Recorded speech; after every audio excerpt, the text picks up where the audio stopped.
voltando, pessoal, eu só queria ler aqui, né? Ficou só essa última frase, olha aqui.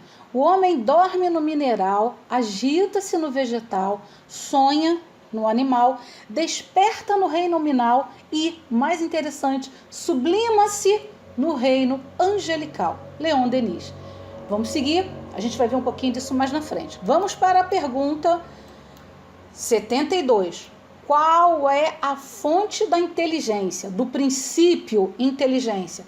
Já o dissemos, a inteligência universal, o princípio inteligente universal, tá? Então, vamos voltar aqui, já vimos essa figura, então, elemento inteligente, né? Essência espiritual, o espírito, o homem. Então, o que é o espírito? O princípio inteligente individualizado, ok? Já vimos isso, é só para relembrar. Falei aqui também do que acontece com o cachorrinho, né, quando desencarna. Vamos seguir aqui. Aqui, pessoal, eu vou gastar um pouquinho de tempo nisso aqui só por um motivo. É a gente entender que nós temos, como eu já falei antes, uma ferramenta poderosíssima, sabe? Eu sei que tem hora que dá desânimo, eu sei que tem hora que dá cansaço, eu sei que tem hora que as coisas parecem tão difíceis, sabe? Mas, meus irmãos, nós somos escolhidos, sabe? E nós não estamos aqui de bobeira. Eu não vou falar aquela história que nós somos o espermatozoide vencedor, não. Eu vou contar uma realidade que a gente está vendo aqui juntinhos, né? Eu, você, que nós viemos estagiando. Deus não pegou a inteligência e jogou assim, toma isso daí, puf, com esse poder gigantesco, toma aí o livre-arbítrio, vai fazer o que quiser. Não! Pai misericordioso, Pai bondoso, Pai compassivo, Ele preparou a gente durante milhões e milhões de anos, gente, para poder dar para a gente essa ferramenta, assim como eu, como você. A gente não vai dar para os nossos filhos uma faca para partir pão para uma criança de 2 anos de idade. A gente vai partir ali o pão, vai dar o pão na boca dessa criança, vai dar comida. Assim Deus fez com a gente, enquanto a gente estava estagiando lá no reino mineral, no reino vegetal, no reino nominal, aprendendo profundamente as características, as ferramentas e a inteligência bruta que antecedeu essa inteligência maior que vem com o livre-arbítrio. Parece difícil porque ela é gigantesca e como sendo um dos planetas mais atrasados, que nós já sabemos, já vimos isso, o planeta Terra é um dos mais atrasados, os espíritos responderam isso para Kardec e outros livros relatam isso também. Significa só uma coisa, a gente está no início desse aprendizado. Foram milhões e milhões de anos aprendendo no reino mineral, foram milhões e milhões de anos aprendendo em cada reino. A gente está muito pouco tempo aqui com a inteligência. Vamos ver isso? Olha só, pessoal.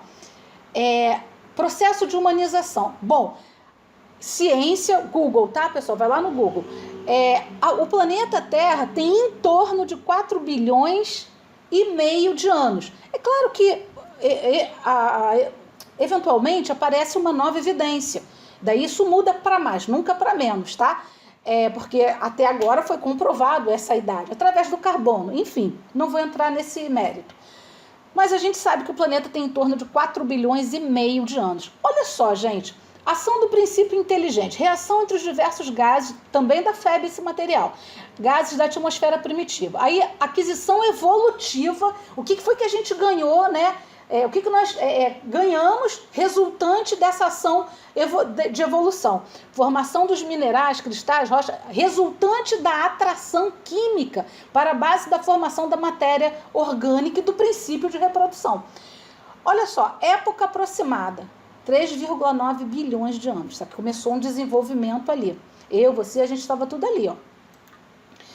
Aí vem aqui mais um pouquinho, ação do princípio inteligente. Então, tem princípio inteligente no mineral, ok? Beleza, é só ver aquele link que eu deixei lá, se a pedra cresce. É claro que é uma inteligência mecânica. Ela é imposta por fenômenos físicos e químicos. Ela é imposta, mas ela existe no crescimento da pedra, na cristalização da pedra. E é muito legal. O que a gente precisa entender? Olha só, organização de complexos moleculares das águas mornas e salgadas necessárias à formação do protoplasma. 3 bilhões e meio de anos. Pessoal, aí agora vem esse outro quadrinho aqui, ó. Isso aqui é de ciência, tá, pessoal? Não tem a ver, não é da FEB esse material. Mas está no Google, é ciência, Escola Saber, um desses sites bem legais sobre ciência. Aqui é o período do ser humano. Olha só. Sabendo que aqui, ó, de 6 a 2 milhões e meio de anos atrás, 6 a 2 milhões e meio de anos atrás, né, tinha esse tipo de homem aqui, os Australopithecus, esse nome aí, lê aí. Olha só, olha o crânio, esse aqui, ele usava ainda ferramentas, está vendo aqui, muito rudimentares de pesca e caça, não tinha uma linguagem desenvolvida. Aí, ó, 1 milhão de anos atrás dessa data que a gente está aqui, 1 milhão de anos atrás, já deu uma melhoradinha. Ele começa a ter o arco e flecha, ele já consegue criar o arco e flecha, ferramentas mais estratégicas para ele se alimentar, para ele prover as necessidades dele, como a gente viu no estágio anterior lá, o início do órgão, o órgão que provê a inteligência, o cérebro. Então, ele começa a ir com umas ferramentas mais trabalhadas, né, mais estratégicas para caçar, pescar, e começa a criar uma linguagem de comunicação através de desenhos. Aí, olha só, há 200 mil, olha só, esse aqui era o Homo erectus, ele já começa a se esticar. Aí, olha só, pessoal, olha que interessante, olha como é que Deus é perfeito, olha como ele é preocupado com a gente, não pensa que ele jogou isso tudo assim, a gente tem que se virar nos 30, não é isso. Há 200 mil anos atrás, começa o Homo sapiens, de sabedoria, começa a ter alguma sabedoria, a linguagem começa a se desenvolver, ele começa a criar ferramentas, utensílios, não só ferramentas de caça e pesca, mas utensílios até para decorar, né? Aí tá, não sei o que, o Paleolítico Superior, 40 a 35 mil anos atrás, o que são? Olha só, Jesus veio há 2 mil anos.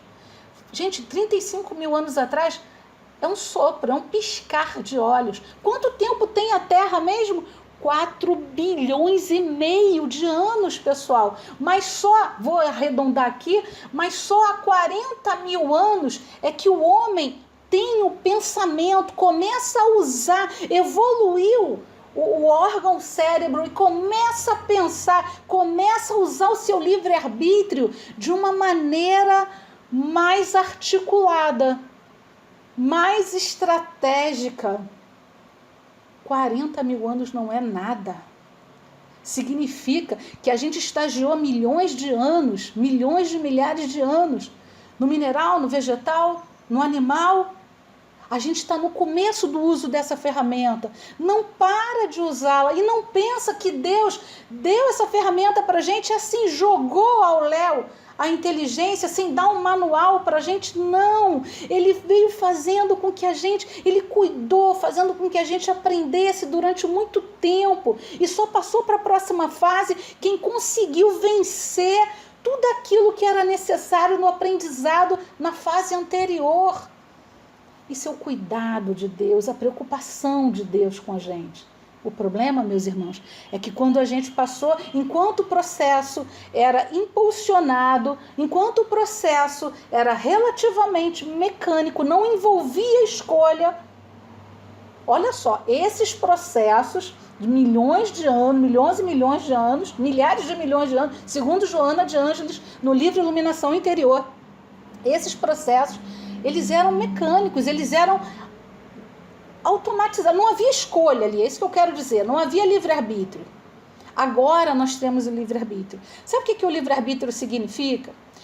Significa que a gente pode progredir e pode dar tudo ruim, a gente pode fazer tudo errado. Vai regredir, Andréia? Não, o espírito não regride. O espírito não regride, mas ele estaciona. É claro que se você bota uma massa, vai fazer um pão, vamos fazer um pão, fazer uma massa de pão, bota fermento, tá aquela bola de massa assim, aí fala, deixa a massa descansar 2 horas, não é isso? Olha aí, eu danada, cozinha que é uma beleza, pessoal. Então, bota a massa de... Mentira, eu não frito nem ovo. Bota a massa de pão lá para descansar. Quando você volta, depois de 2 horas, aquela massa cresceu. Ela estava ali estacionada, estagnada. Ué, mas ela cresceu, Andréia. Então, a gente não fica realmente estacionado. Não. Realmente. Porque o tempo que você está estacionado, rebelde, orgulhoso, egoísta, na verdade, você está passando por provas, você está passando por experiências que vão, mesmo que você esteja ali rebelde, a experiência por si só, ela é um aprendizado, ela é uma evolução mínima, porque você não quer evoluir, mas a experiência por si só é uma evolução. Então, na realidade, quando a gente pega o livre-arbítrio, a gente pode evoluir, e aí cada um no seu tempo. É claro que a gente não tem que sair correndo, porque na realidade são etapas de um processo lento, mas não vamos deixar para amanhã o que a gente pode fazer hoje. Não vamos procrastinar, sabe o que é? Português claro, empurrar com a barriga. Não vamos empurrar com a barriga, não vamos nos desesperar, porque esse Pai misericordioso e amoroso, Ele se preocupou com cada etapa ao longo do nosso caminho. Ele foi amoroso, Ele foi compassivo. E aí deu para a gente o presente final, aquele que vai levar a gente a nos tornarmos espíritos puros, de acordo com a nossa vontade, de acordo com a nossa dedicação, de acordo com a nossa coragem, de acordo com a nossa determinação no bem, porque a gente vai ver que a inteligência ela é diretamente proporcional à evolução da inteligência, à evolução do espírito, como princípio inteligente individualizado, é diretamente proporcional à nossa evolução moral, ao nosso trabalho no bem. Andréia, mas aí danou-se, que agora também tem que ter um manual de trabalho no bem. E nós temos. Quem é que veio trazer esse manual para a gente em primeira mão? O Mestre Jesus. E o que foi que ele falou para a gente? Olha, eu vos enviarei o Consolador prometido. E nós temos o Consolador prometido na doutrina espírita, que vem detalhar, que vem integrar, coordenar esse processo evolutivo, utilizando ainda mais ferramentas, com o nosso cérebro aqui, mais preparado, porque no tempo de Jesus muita coisa não podia ser dita, e a gente vai ver que hoje também não, ainda não temos esse preparo todo, mas nós vamos ver que hoje nós estamos melhores. Então ele mandou o Consolador prometido, detalhando, aí unindo, integrando, né? O quê? A filosofia, a ciência e a religião. Meus irmãos, eu vou parar esse bloco e a gente já volta.